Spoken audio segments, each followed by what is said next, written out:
Hello YouTube, I'm Zach, you're watching Zakdtv. Thanks for stopping into your spot for interesting news from around the net. Remember, if you like what I do, go ahead and click subscribe. If you don't, give me a thumbs down, but let me know why. For the first story, let's talk about Mount Everest. The tallest mountain in the world is a life goal for a lot of big climbers. Starting this year's climbing season, the Nepalese government wants to start putting GPS trackers on climbers when they go up. Now this is going to help to track climbers as they're hiking, help them if they get in trouble or track their progress where they're at. There's been about 7,000 people as of 2015 to complete the climb. Of those 7,000 though, there's also been 280 people die on the mountain. And most of those bodies can't be recovered because it's either too difficult or they can't be found.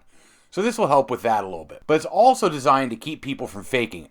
Yeah, that's right, people fake getting to the top of Mount Everest. In 2016, two hikers from India, Dinesh and Tarkaswari Rathod, they're both cops too in India, they claimed to have summited the mountain back in May of last year. However, they did show up to base camp, they did do some of the acclimation, but they never made it to the second base camp. They basically never left the main area. And what they ended up doing was photoshopping over someone else's photos. They did a real good job with the Photoshop of inserting themselves in over these other people to make it look like they had done the climb.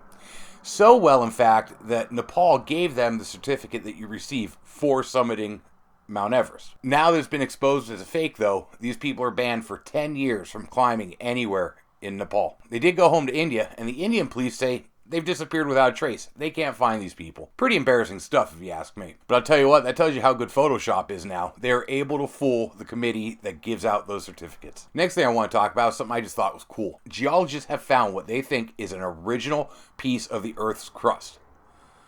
The Earth is 4.6 billion years old, and they date this back to 4.3 billion years ago. It was found on the eastern shore of the Hudson Bay by Jonathan O'Neill and Richard Carlson. They're two geologists who made this discovery. They dated it with a test called samarium-146 testing. Samarium, not sure how to say it, I'm thinking it's samarium, is an element that decayed away about 4 billion years ago, and it left behind neodymium, like the magnets.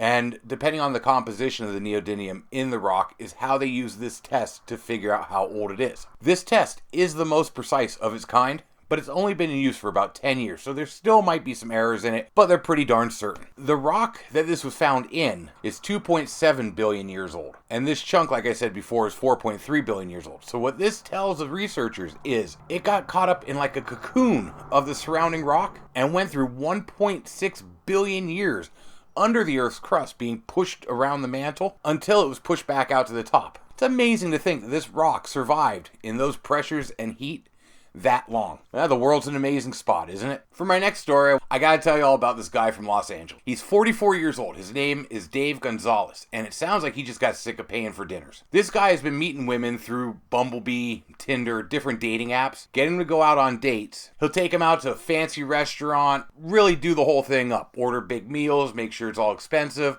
eat most of the food, and then he gets a phone call, or he has to go to the bathroom, and he disappears. It's kind of like a date and dash, right? When I read this, I couldn't believe it. It really takes a certain kind of someone to ditch somebody after a date. And from the sounds of it, he gets a lot of them too. Now, cops are looking for him on unrelated charges. He does have 2 bench warrants for not showing up to different hearings, but they still haven't found the guy yet. And I'm pretty sure cutting out on a date isn't illegal, but you never know. They might find something to charge him with there too. I just had to tell you all about that because I couldn't believe it when I read it. Yeah, 2 more stories for you here to finish up my day. In a February podcast by Shaquille O'Neal, he and Kyrie Irving were discussing the flat earth theory. It comes out that they both believe the earth is flat. Shaq said during this podcast that, "I drive from Florida to California all the time and it's flat to me. I do not go up and down at 360-degree angle.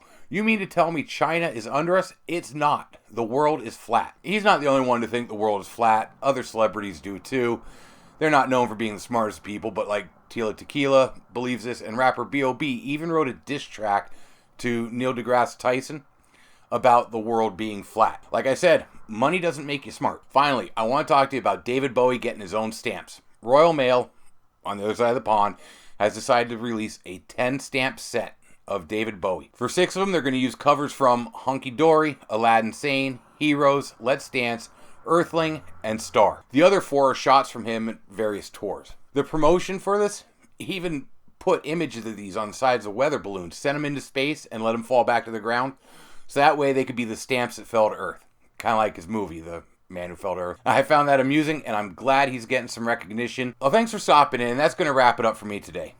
Remember, if you like what I do, share me with your friends. They might too. It'll help my channel grow. And I'm here 5 days a week, Monday through Friday, to bring you something interesting from around the net. I'll see you guys tomorrow.